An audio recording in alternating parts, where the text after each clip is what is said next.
আমরা আজকে শুরু করব ব্যালেন্স স্টিল রেশিও। গত ক্লাসে আমরা কিন্তু বিমের যে স্ট্রেংথ, নমিনাল মোমেন্ট ক্যাপাসিটি এবং আলটিমেট মোমেন্ট ক্যাপাসিটির ডেরিভেশন বুঝিয়ে দিয়েছি, এবং এটা আমরা ইউজ করব পরে যখন আমরা ডিজাইন সেকশনে ঢুকবো। সো এগুলো তোমার মনে রাখতে হবে যে এমইএন এবং এমইউর ফর্মুলা এবং ফাই এর মান হচ্ছে 0.9। আমরা আজকে ব্যালেন্স স্টিল রেশিও পড়ার সময় কেন আমরা ব্যালেন্স স্টিল রেশিও পড়বো সেটা জানার জন্য আমরা ফার্স্ট চ্যাপ্টারে একটু কিছু যাচ্ছি। এখনই ফার্স্ট চ্যাপ্টারে,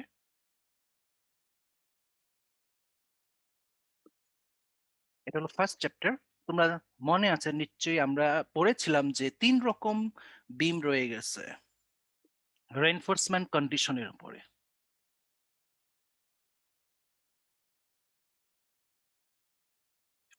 এবং এই তিন রকম বিম কিন্তু ইঞ্জিনিয়ারের হাতেই। মানে ইঞ্জিনিয়ার যখন ডিজাইন করতে বসেন তখন তার অজান্তে এই তিন রকম বিমের কন্ডিশন সৃষ্টি হয়, এবং এই তিন রকমের মধ্যে আমরা বলেছিলাম যে আন্ডার রেইনফোর্স বিম হচ্ছে সবচেয়ে বেস্ট।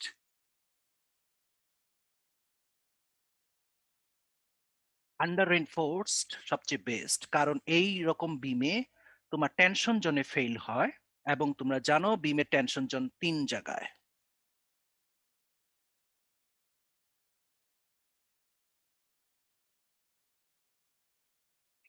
এই ছবিতে দেখতেই পাইতেছো, রিপিট করছি আমি, টেনশন জোন তিন জায়গায়, মিড স্পানের নিচে এবং দুই সাপোর্টের কাছে উপরে। এই যে টেনশন জোন, এই টেনশন জোনের ফেলটা হচ্ছে তোমার কিভাবে ফেল হয়। টেনশন যদি বেশি চলে আসে, এবং এই টেনশন রেজিস্ট করার একমাত্র ম্যাটেরিয়াল হচ্ছে রিএনফোর্সিং বার। কোনো কারণে রিএনফোর্সিং বারের পরিমাণ যদি তোমার কম থাকে, মানে যতটুকু টেনশন রেজিস্ট করার জন্য যতটুকু রেনফোর্সিং বার বা এরিয়া দরকার ছিল তুমি ততটুকু যদি না দাও, তাহলে টেনশন জোনে টেনশন ফেইলুর শুরু হবে। এবং এই ফেইলুর কিভাবে হয়, এতে কে ফেল করছে? রিএনফোর্সিং বার। আর রিএনফোর্সিং বার কিভাবে ফেল করে? সে ইয়েল্ডিং হয়। কিরকম? বারটা মনে করো এই যেরকম সোজা, এরকম ডায়ামিটার সোজা থাকে, কিন্তু যখন টেনশন বেশি চলে আসে এবং সে যদি টেনশনটাকে পুরোপুরি কভার করতে না পারে, তখনই তার ইয়েল্ডিং শুরু হয়। দেখতেই পাইতেছো কোনো একটা জায়গায় সে শুরু করছে, দ্যাট ইজ কল ইয়েল্ডিং। যখনই সে লম্বা হওয়া শুরু করবে, দ্যাট ইজ ইয়েল্ডিং। এবং তোমরা বুঝতেই পারো যে ইয়েল্ডিং হলে বারটা লম্বা হয়, কিন্তু বারের গায়ে কিন্তু বার যদি একা থাকতো সমস্যা ছিল না, বারের গায়ে কিন্তু কংক্রিট বন্ড অবস্থায় ছিল। যখনই বার লম্বা হবে কংক্রিট অবশ্যই সেখান থেকে ফাটবে। সেই ফাটা অংশটুকু তুমি দেখতে পাইতেছো।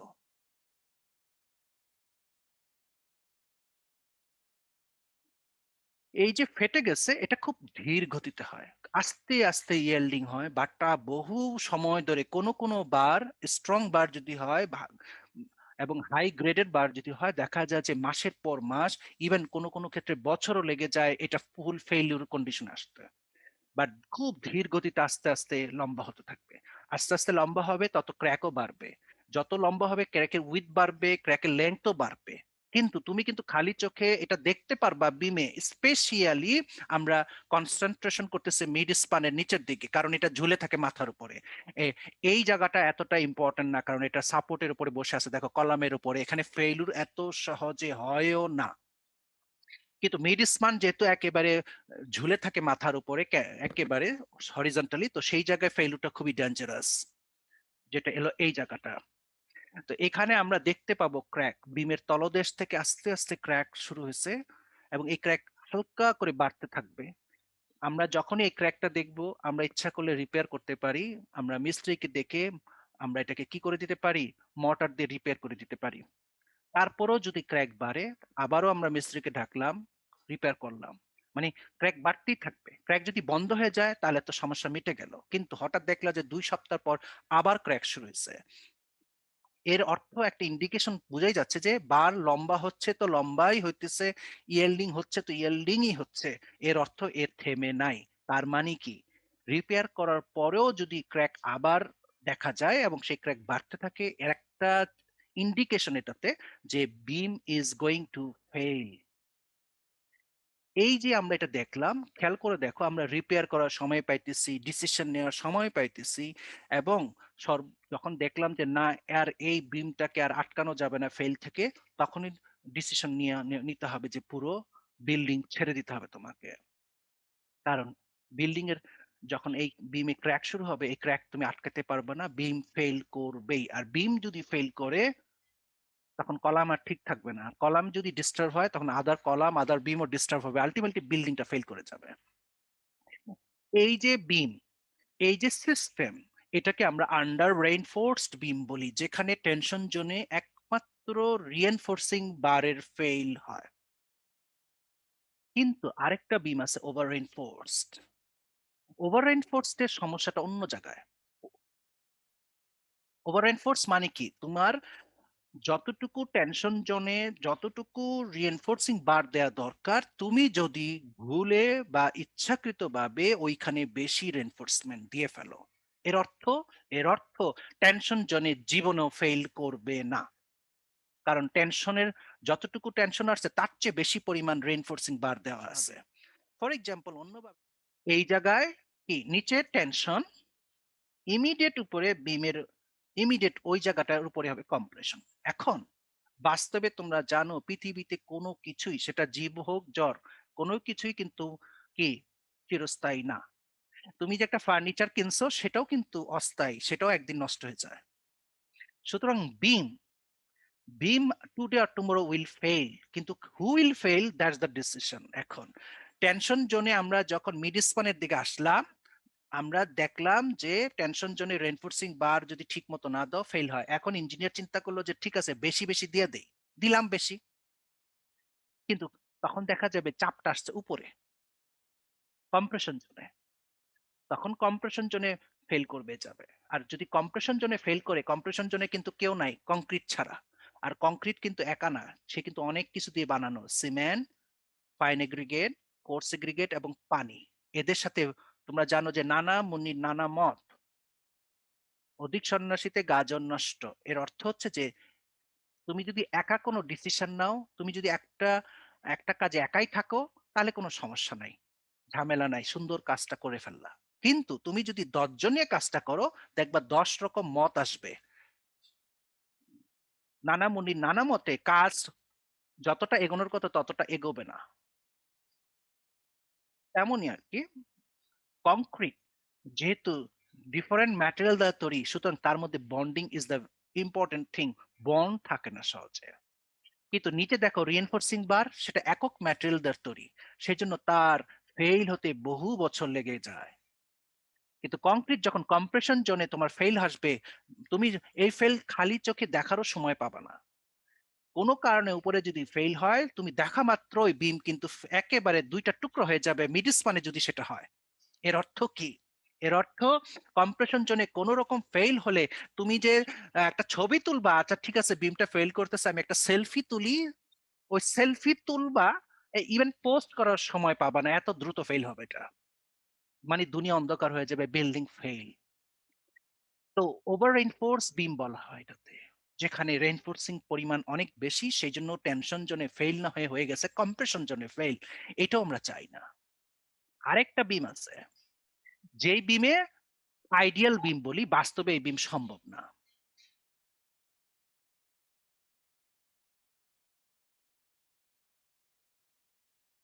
বাস্তবে কি এই বিম মোটেই সম্ভব না।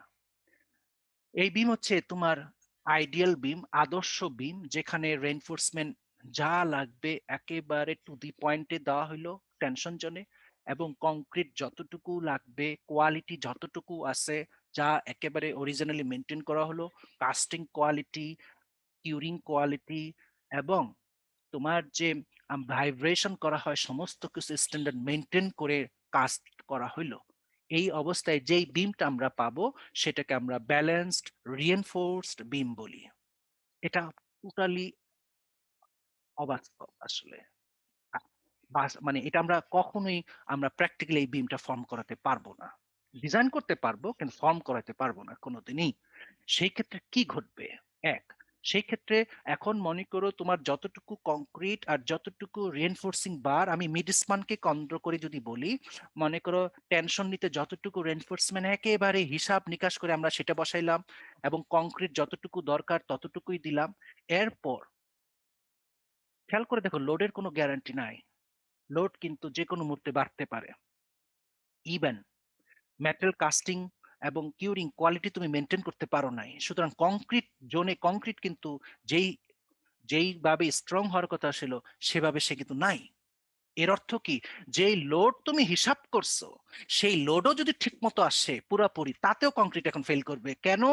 কারণ সেই লোড নেওয়ার ক্ষমতার জন্য যেই স্ট্যান্ডার্ড, যে কোয়ালিটি কংক্রিটের হওয়ার কথা ছিল, তুমি তো সেটা দিতে পারো নাই তোমরা।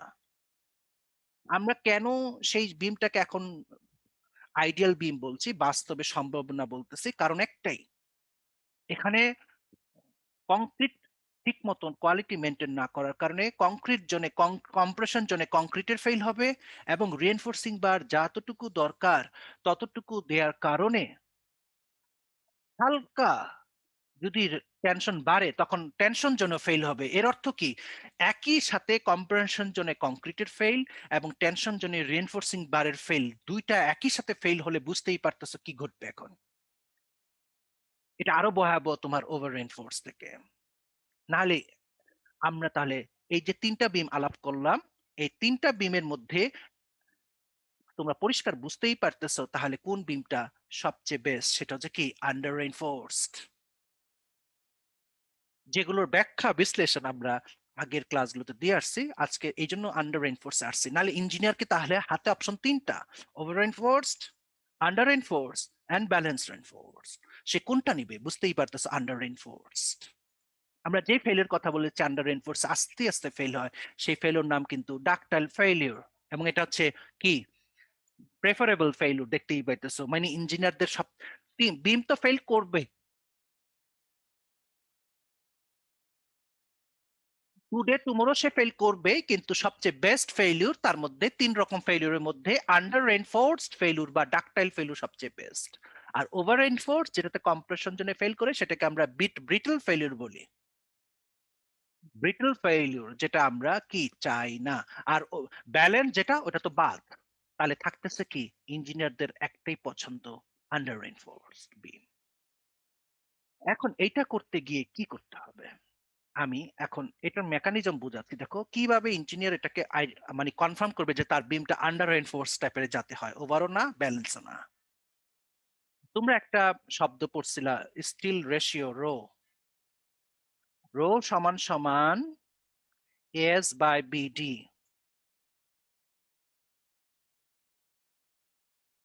এর অর্থ কি, এর রোটা হচ্ছে স্টিল ডেনসিটি, বা তুমি একে পার্সেন্টেজ অফ স্টিলও বলতে পারো। রো হচ্ছে density of steel by steel ratio S by BD. এটাই কিন্তু ডিজাইনে বের করা হয়। ডিজাইনে একজন ইঞ্জিনিয়ার কত পার্সেন্টেজ স্টিল দিচ্ছে তার হিসাবের ফর্মুলা তোমার সামনে এখন, total steel divided by total effective concrete area. এখন over enforce, under enforce, balance enforce থেকে সে কিভাবে তার এই রোটাকে আলাদা করবে।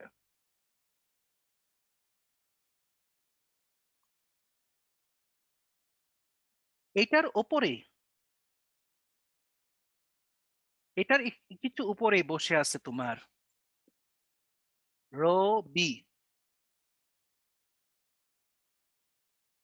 Rho b balance steel ratio. খেয়াল করতেছো ইঞ্জিনিয়ারের লক্ষ্য কিন্তু এটা। তার উপরে বসে আছে over enforced, over over reinforced. ওইটার কোনো সিম্বল নাই, এই যেহেতু এটা এটা কোনোদিনই বানানো হয় না, সেই জন্য এটার কোনো সিম্বলও বানানো হয় নাই।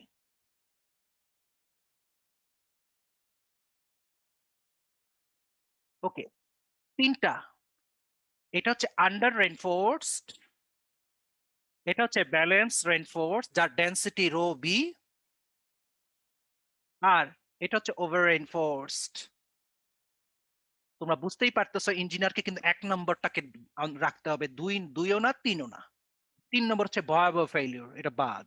এখন সে এমনভাবে স্টিল বসাবে, তোমরা জানো যে স্টিলের যে এরিয়াটা আসে, এই এরিয়াটা তো একটা সমষ্টিগতভাবে আসে। মনে করো ২.৩ ইঞ্চি স্কয়ার, ১.২ ইঞ্চি স্কয়ার। এখন ইঞ্জিনিয়ারকে কিন্তু কয়টা কত নম্বর বার তাকে সিলেক্ট করতে হয়। একেকজন ইঞ্জিনিয়ার একেকভাবে সেটা সিলেক্ট করে। কেউ ১ লেয়ারে বসায়, কেউ ২ লেয়ারে বসাবে, কেউ একরকম নিবে, কেউ ২ রকম নিবে। এখন যত রকম নোক, যত লেয়ারই বসাক, সমষ্টি যা আসছে তাকে তাই নিতে হবে। কিন্তু আমাদের এটা হয় না। প্র্যাকটিক্যালি যতটুকু স্কিল রিকোয়ারমেন্ট ততটুকু 100% ইকুয়াল করা আমাদের জন্য অত্যন্ত জটিল একটা বিষয়। তোমরা ডিজাইনে এটা প্রমাণ পাবা যে ডিফারেন্ট বার, ২ রকম বার বা একরকম বার বা ১ লেয়ারে বসায় কি ২ লেয়ারে বসায়, দেখা যাচ্ছে যে আমার স্টিলের পরিমাণ AS, যেটা একটু আগে দেখতে পাচ্ছ এই পাশে AS, মনে করো জাস্ট উদাহরণস্বরূপ মনে করো তোমার টোটাল স্টিল আসছে মিড স্পানে 2.3 ইঞ্চি স্কয়ার, এভাবে আসবে রিকোয়ারমেন্ট, এভাবে আসবে। এখন তুমি ২ রকম মিশাও কি একরকম মিশাও, তখন সমষ্টি করে তোমাকে ২.৩ করতেই হবে। কিন্তু এটা অনেক সময় ইম্পসিবল হয়ে দাঁড়ায়। সেক্ষেত্রে ইঞ্জিনিয়ার কি করবে? ইঞ্জিনিয়ার করবে যে ২.৩ সে দিতে পারতেছে না, তখন তার কাছাকাছি দেওয়ার চেষ্টা করবে। কমাইতে পারবে না কিন্তু। মনে করো সে মিলায় চিলায় অনেক কষ্টে মিলায় চিলায় আনলো ২.৭, এটা কাছাকাছি আনতে পারছে। দরকার ছিল ২.৩, সে অনেক কষ্টে আনলো ২.৭। ভালো করে খেয়াল করে দেখো, যতটুকু রিকোয়ার্ড তার চেয়ে একটু বেশি চলে আসছে কিন্তু। এছাড়া উপায় নাই। কম দিতে তো পারবাই না। কম দিলে আন্ডার রেইনফোর্স ফর্ম হলেও সে দ্রুত ফেল করা শুরু করবে, যেটা তোমাকে সময় দিবে না বেশি রেইনফোর্সিং বা বেশি কমাইলে। না, এখন ইঞ্জিনিয়ার যে বেশি দিল, তুমি যদি একটু খালি খেয়াল করে দেখো, রোর উপরে বসে আছে কিন্তু রবি। রো থেকে রবির দূরত্ব কত এটা আমরা জানি না, কিন্তু তুমি যদি স্টিলের পরিমাণ বাড়াও তাহলে কিন্তু তোমার রো এর মান বাড়বে, এবং রো এর মান বেড়ে কিন্তু হয়ে যাবে, রো এর মান বাড়তে বাড়তে এমন হয়ে যাবে যে রো সমান হয়ে যাবে রো বি। এর অর্থ কি? রো এর মান এত বাড়ছে, যেটা আন্ডার রেইনফোর্স হওয়ার কথা ছিল হয়ে গেছে কি ব্যালেন্স রেইনফোর্সড। রো এর মান বেড়ে যদি রবি হয়, একটা কথার কথা ধরলাম আমি, রবির মান জাস্ট ধরো রবির মান, কথার কথা 0. জাস্ট আলোচনার সুবিধার্থে আমি মনে করো তোমাকে দিলাম, ওকে 0.24, হ্যাঁ। আর তোমার রো রো আসার কথা, রো আসার কথা, এখন রবির মান যদি 0.0024 হয়, রো এর মান কিন্তু কোনোদিনই 0.0024 হতে পারবে না। কারণ তুমি যদি এটা নিয়ে আসো তাহলে বিমটা হয়ে যাবে ব্যালেন্সড। আর ব্যালেন্সড মানে কি, একই সাথে কংক্রিট আর রেইনফোর্সিং বার ফেল করবে, যেটা সর্বনাশ হয়ে যাবে। এর অর্থ কি, এই রো এর মান যেভাবেই হোক রবির নিচে রাখতে হবে। তুমি এই যে আমরা ২.৩ আসলো, আমরা দিলাম ২.৭। এখন ২.৭-এর ফলে সেটা যদি আবার রবির মতন হয়ে যায়, রবিতেই মনে করো মনে করো কথার কথা ২.৮ যদি দাও, সেটা রবি হয়ে যাবে। তুমি দিছো ২.৭, এখনো কিন্তু সেফ সাইডে আছো। তোমার দরকার ২.৩, দিতে পারছো ২.৭, কিন্তু আরেকটু যদি বাড়াও ২.৮ হইলে মনে করো রবি হবে, মানে ব্যালেন্স স্টিল রেশিও হয়ে যাবে। কিন্তু তোমার ব্যালেন্স স্টিল রেশিও তুমি জীবনও করবে না, স্বাভাবিকভাবে তার চেয়ে নিচে রাখতে হবে। কোড এই জন্য ব্যালেন্স স্টিল রেশিওর সংজ্ঞা খুঁজে বেড়াইছে। তো এখানে তোমার একটা জিনিস, আমার আমি যেই স্টিলটা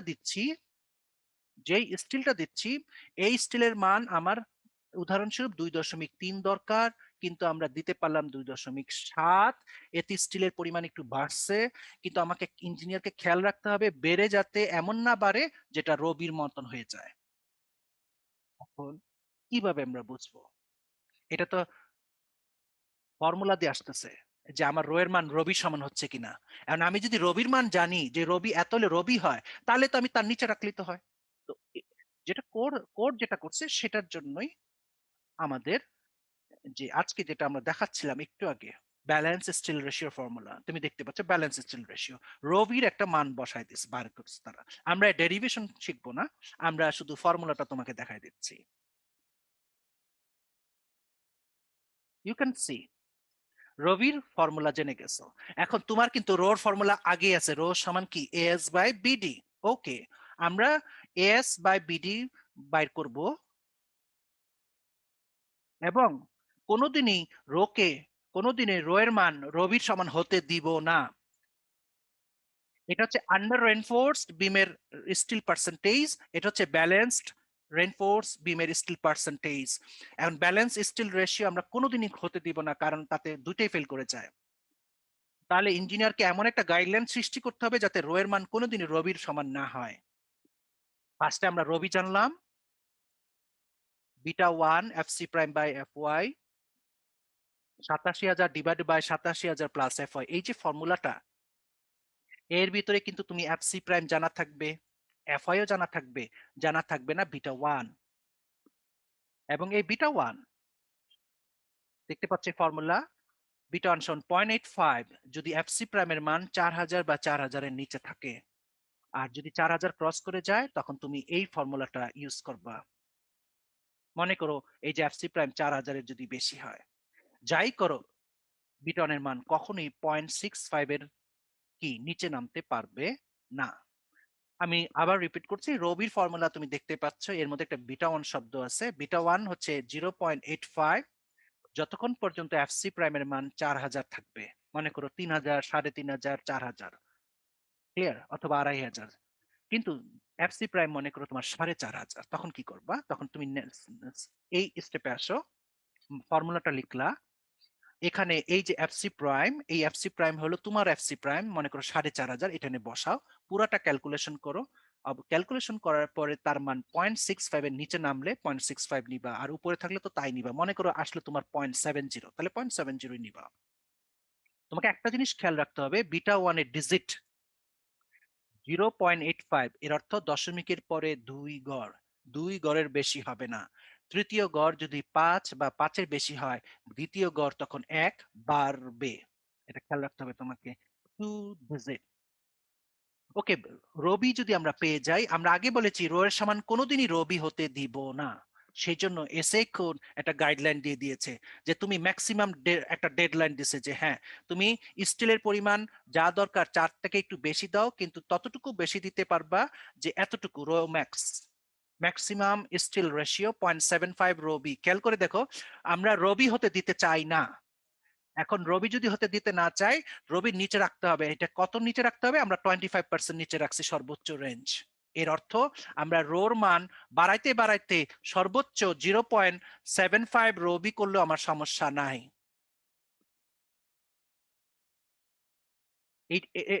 এটাও যদি হয় তাতে সমস্যা নাই, কিন্তু সমস্যা তখনই হবে আমরা যদি রো সমান রবি চলে আসে, মানে স্টিলের পরিমাণ যত দরকার তার চেয়ে এত বেশি দিচ্ছি, যেটা ব্যালেন্স স্টিল রেশিও সমান হয়ে গেছে, তখন কিন্তু কংক্রিট এবং স্টিল দুটাই ফেল করবে সিমুলটেনিয়াসলি। সেই জন্য এটা হবে না। কিন্তু ওই যে একটু আগে বললাম, তাহলে হয়তো তুমি বলবা স্যার রোর মান বাড়ানোই বা দরকার কেন? একটু আগে আমরা বলেছি যে আমার যতটুকু স্টিল দরকার আমরা কিন্তু বার সিলেকশন করে অনেক চেষ্টা করে সম পরিমাণ দিতে পারি না, একটু বেশি হয়েই যায়। এন্ড সেটা কতটুকু বেশি হতে পারবে সেটা এই সম্পর্কের মধ্যে সীমাবদ্ধ থাকবে।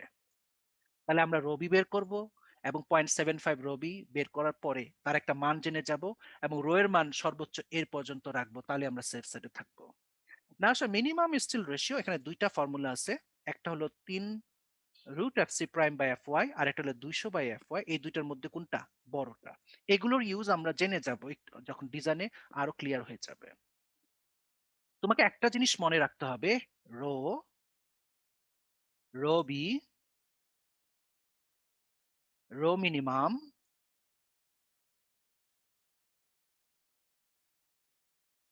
এন্ড রো ম্যাক্স, এই যে চারটা রো সংক্রান্ত যা দেখলা, এগুলি অলওয়েজ দশমিকের পরে 4 ডিজিট, চতুর্থ ডিজিট এক বাড়বে যদি পঞ্চম ডিজিট 5 বা 5-এর বড় হয়।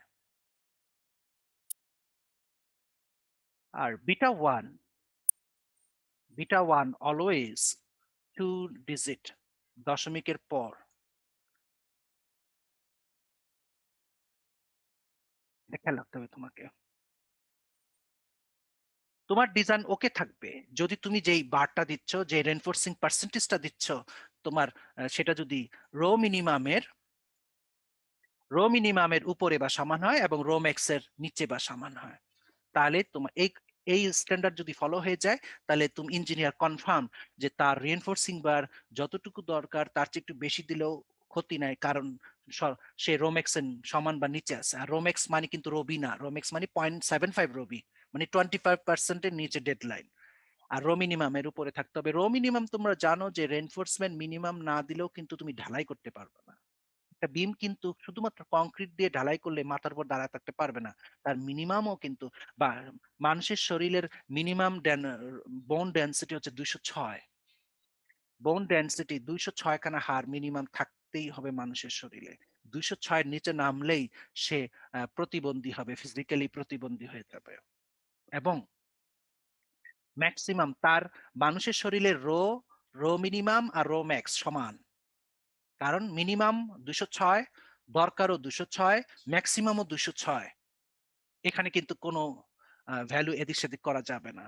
206 নিচে নামলেও উপরে উঠলেও মানুষ কিন্তু ফিজিক্যালি তোমার কি হবে, প্রতিবন্ধী হবে সে কিন্তু।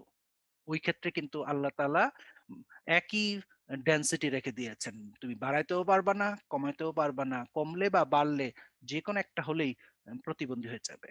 বাট কংক্রিট বিমের ক্ষেত্রে আমরা মিনিমামও রাখতে পারছি, ম্যাক্সিমামও রাখতে পারছি, বা যা দরকার তাও দিতে পারছি। দ্যাট মিন এই কনসেপ্টে থাকলে হবে। তো আমরা জানলাম এই যে এটা চেক ফর সিঙ্গলি বিম। একটা বিম আমরা তোমাদের গত ক্লাসে বলেছি যে মাথার উপরে তুমি বিম আছে, বিম তিন রকম: সিঙ্গলি বিম, ডাবলি বিম এবং টি বিম। কিন্তু মাথার উপরে যখন দাঁড়ায় থাকে তখন কিন্তু সবগুলোর চেহারা একই রকম, সিঙ্গলিও যা, ডাবলিও তা, টিও তা। এখন ইঞ্জিনিয়ার কেমনে বুঝবে যে কোনটা সিঙ্গলি কোনটা ডাবলি? তখন সে এই চারটা করলে সে বুঝে যাবে। সে রো বের করবে আর রো ম্যাক্স বের করবে, ফর্মুলা যেগুলো একটু আগে দেখলা। বের করে যদি তার এই কন্ডিশন আসে সমান বা কম, তাহলে বিমটা হবে সিঙ্গলি। আর রো যদি রো ম্যাক্স এর বেশি হয়ে যায়, বিমটা হয়ে যাবে অটোমেটিকই ডাবলি। আমরা আগে বলেছি ডাবলি বিম কিন্তু ইঞ্জিনিয়ারের হাতে, সিঙ্গলি বিম কিন্তু ইঞ্জিনিয়ারের হাতে না। সে না চাইলেও সিঙ্গলি হবে, কিন্তু ডাবলি ইঞ্জিনিয়ারের হাতে। এর অর্থ ইঞ্জিনিয়ার চাইলে ডাবলিকে কিন্তু সিঙ্গলি বানাইতে পারে। এবং ডাবলি বিম কিন্তু এক্সপেন্সিভ এবং নট কি প্রেফারেবল। সেই জন্য ডাবলি বিম পরিহার করাই বেটার। তোমরা রো এর এই ফর্মুলাটা ডেরিভেশন শিখবা এখান থেকে। আমরা পুরাপুরি ডেরিভেশন পড়বা, এবং আমরা যা আমি বলবো যেটা তোমরা নিজেরাই বুঝবা। ডেরিভেশনটার উত্তর দেওয়া আছে এখানে, পুরা ডেরিভেশনটা দেখবা। তোমরা দ্বিঘাত সমীকরণ যেটা আছে ঠিক ওই ফরম্যাটে এটাতে ডেরিভেশন করা আছে। মনে আছে তোমাদের দ্বিঘাত সমীকরণ A X square plus B X plus C equal to 0, ওই হিসাবে এটাকে ডেরাইভ করা হয়েছে। সো রো এর ফর্মুলাটা তোমার পুরোপুরি মুখস্থ রাখবা এবং তার ডেরিভেশনটা নিজে দেখবা। এখানে তোমার মনে রাখতে হবে, আমি লিখে দিচ্ছি এখানে এম ইউর ইউনিট গুলি। তোমার তোমার ডিজাইনে কিন্তু ইউনিট একটা ভেরি ইম্পর্টেন্ট জিনিস। কারণ ইউনিট এদিক সেদিক হলে উল্টা পাল্টা হয়ে যাবে সবকিছু। তোমার এম ইউ রাখবা কিপ ইঞ্চিতে, আমরা যখন ডিজাইন করব এম ইউ কিপ ইঞ্চিতে। আর এফ সি প্রাইম আর কি এফ ওয়াই বসবে কি কেএসআই ইউনিটে। এই এখানে এই ইউনিট এভাবে বসাইতে হবে।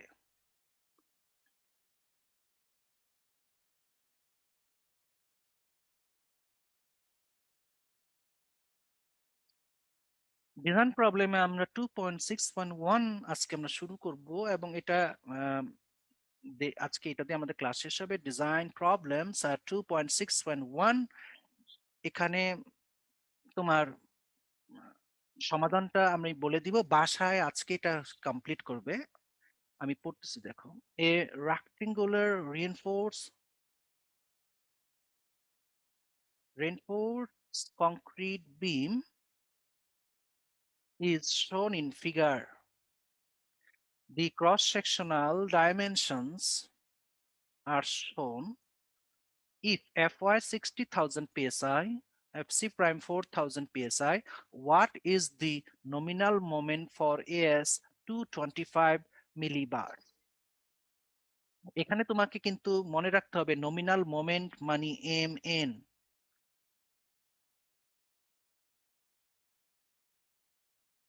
আর এম ইউর নাম কিন্তু অন্য, এম ইউ। এটা হচ্ছে তোমার কিন্তু এর নাম হচ্ছে কি, এর নাম হচ্ছে আলটিমেট মোমেন্ট ক্যাপাসিটি, অথবা ডিজাইন মোমেন্ট ক্যাপাসিটি, অথবা স্ট্রেংথ অফ দ্য বিম। মনে রাখবা কিন্তু তিনটা শব্দ, একই একই সিম্বল। আলটিমেট মোমেন্ট ক্যাপাসিটি, অথবা ডিজাইন ক্যাপাসিটি, অথবা ডিজাইন মোমেন্ট ক্যাপাসিটি, অথবা ডিজাইন স্ট্রেংথ, অথবা স্ট্রেংথ অফ দ্য বিম। বিভিন্ন নামে এই নাম পরিচিত। আর এমএন একটাই, নমিনাল মোমেন্ট। নাও এছাড়া আমরা তোমাদেরকে শিখিয়েছি প্রথম চ্যাপ্টারে যে মিলিবারের সাথে নাম্বারের সম্পর্কে, যেটা 25 মিলিবার, তার মানে 8 নম্বর বার। তো এগুলোর সাথে সম্পর্ক তোমার মনে রাখতে হবে এবং মুখস্থ রাখতে হবে। এটার এমএন বের করতে বলা হয়েছে। তোমরা এমএন এর ফর্মুলা জানো। আমি এমএন এর ফর্মুলা নিয়ে আসতেছি, এই যে এখানে সামনেই আছে আমার এমএন এর ফর্মুলা। তোমরা কি করবা, ফার্স্ট এই এমএন এর ফর্মুলাটা লিখবা।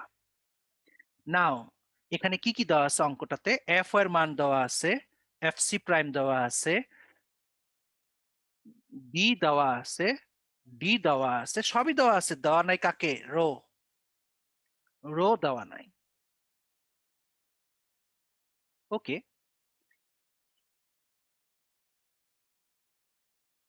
রো যখন ডাইরেক্টলি দেওয়া না থাকে, বাট রোর ফর্মুলা তোমরা জানো, রো ইকুয়াল টু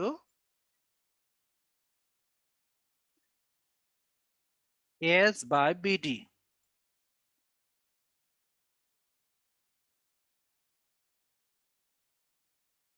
নাও এস দেখো, 2টা 25 মিলি বার, 2টা 25 মিলি বার। এস তুমি ক্যালকুলেশন করে নিবা। এস হচ্ছে 2টা 25 মিলি বার। প্রতিটা 25 মিলি বারের এরিয়া হচ্ছে 0.79। এরিয়াও তোমাকে মুখস্থ রাখতে হবে। এক একটা, এক একটা তোমার 25 মিলি বা 8 নম্বর বারের এরিয়া হচ্ছে 0.79। তাহলে দুইটাতে কত হয়? 1.58 ইঞ্চি স্কোয়ার। দেখছো এস চলে আসছে।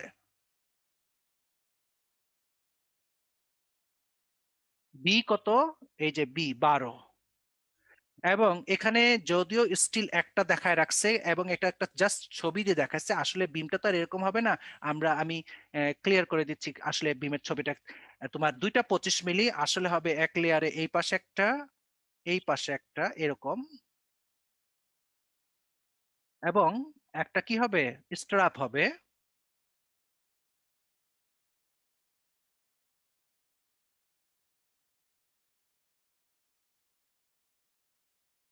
এরকম একটা ছবি হবে আসলে।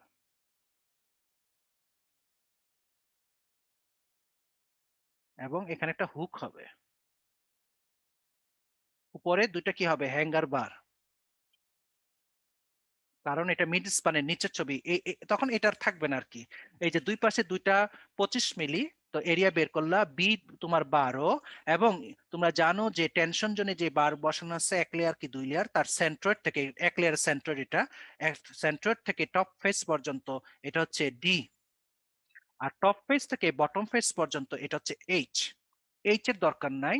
অথবা ডি যদি দেয়া না থাকে, তোমরা ডি বের করা শিখে ফেলছো, এইচ থেকে ক্লিয়ার কভার বাদ দিলে চলে আসবে। সো ডি আছে, বি আছে, এস পাইছো, সবই পাইছো, ওই ফর্মুলায় বসাবা। তবে আমরা আগেই বলেছি তুমি এফ ওয়াই এবং এফ সি প্রাইম সব বসাবা কিন্তু কে এস আই ইউনিটে। এটা বাসায় করবা।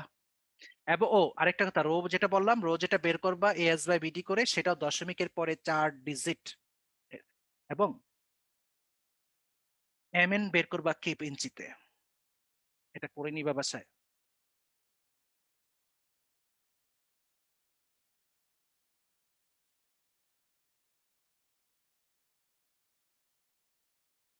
2.6.3। এটা তোমরা বাসায় করবে, আজকেই করবে। যে গাইডলাইনটা দিয়েছি সেটা করবে, এবং তাতে কোনো সমস্যা ফেস করলে নেক্সট ক্লাসে উপস্থাপন করবে। Eight rectangular reinforced concrete beam is shown in figure. The cross-sectional dimension are also shown. If Fy 60,000 psi, Fc prime 4,000 psi, what is the steel area required to resist moment Mu of 1600 kPa? এখানে জানতে চাইছে তোমার S কত।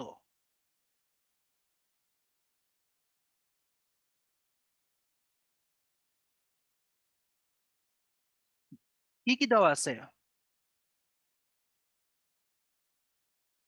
দেওয়া আছে moment সমান mu, কিন্তু এটা নট mn, mu সমান 1600 কিপ ইঞ্চ। mn তাহলে কত হবে বলো তো? mn mn হবে mu সমান phi mn, তার মানে mn সমান কত হবে তাহলে? mu ডিভাইডেড বাই phi, আর phi এর মান তো 0.9, তাহলে mu এর মান হচ্ছে 1600 কিপ ইঞ্চ, phi হচ্ছে 0.9, তাহলে mn পেয়ে যাবা। আর কি দেওয়া আছে? fc প্রাইম, fy, b এর মান দেওয়া আছে, h এর মান দেওয়া আছে এবং b এর মানও দেওয়া আছে। বের করতে হবে as কত।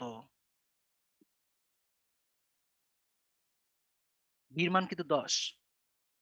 এস বের করার জন্য তোমরা কোনটার আশ্রয় নিবা? রো, রো যদি পাও তাহলে কিন্তু অটোমেটিক্যালি, রো যদি পাও তাহলে কিন্তু অটোমেটিক পেয়ে যাবা। তাহলে তোমরা যেটা করবা, তোমরা এই ফর্মুলাটা ইউজ করবা। তখন আগে রো বের করো। এফ ওয়াই জানো, এফ সি প্রাইম জানো, এম ইউ 1600 কি পিন্স দেওয়া আছে, বি দেওয়া আছে, ডি দেওয়া আছে, এফ সি প্রাইম দেওয়া আছে 5.9, সব দেওয়া আছে। এখান থেকে রো বের করো 0.4 ডিজিট নিয়ে। রো পাওয়ার সাথে সাথেই এ সমান রো বি ডি, তাহলে তো উত্তর হয়ে যাচ্ছে। এ সমান কি? রো বি ডি, কারণ রো সমান কি এস বাই বিডি, সেই হিসাবে এ সমান রো বিডি। তাহলে বি জানো, ডি জানো, রো জানবা, এস পেয়ে যাবে, উত্তর হয়ে যাবে। আমরা এই দুটা হচ্ছে সহজ, বাট ডিজাইন কিন্তু এই দুটা ডিজাইন না। আমরা ডিজাইন তোমার নেক্সট ক্লাসে শুরু করব, এবং সলিউশন গুলো তোমার ক্লাসরুমে আপলোড করে দিচ্ছে আজকেই। সেগুলো তোমরা ডাউনলোড করবা, প্রিন্ট করে রাখো, যাই করো। আমরা যেটা শুরু করব 2.6.5, এটা হচ্ছে ক্যান্টিলিভার বিমের ডিজাইন। 2.6.5 ক্যান্টিলিভার বিম। তোমরা জানো যে বিম অনেক রকম আছে। একটা হলো cantilever beam, exterior beam, interior beam and simply supported beam. Support কন্ডিশনের পরে বিম কিন্তু 4 রকম, তোমরা জানো। 2.6.4, এটা হচ্ছে design of simply supported beam. 2.6.5 design of cantilever বিম।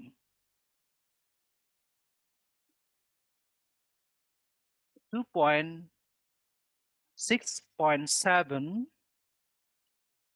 এটা হচ্ছে design of exterior beam. Exterior এবং ইন্টেরিয়র বিম প্রায় সেম, শুধুমাত্র সাপোর্ট কন্ডিশন চেঞ্জ হওয়ার কারণে হালকা চেঞ্জ হয়, বাট ডিজাইন প্রসিডিউর সেম। সেই জন্য আমরা এক্সটেরিয়র দেখাবো, ইন্টেরিয়র তোমরা নিজেরা করবা। আমরা ক্লাসরুমে আপলোড করে দিব সলিউশন অফ 2.6.7 এন্ড 2.6.5, এই দুটো, এবং সেটার ডিটেলস, ডিজাইন প্রসিডিউর ব্যাখ্যা সহ আমরা নেক্সট ক্লাসে সম্পাদন করব। সো আজকে আমরা এখানে থামিয়ে দিচ্ছি।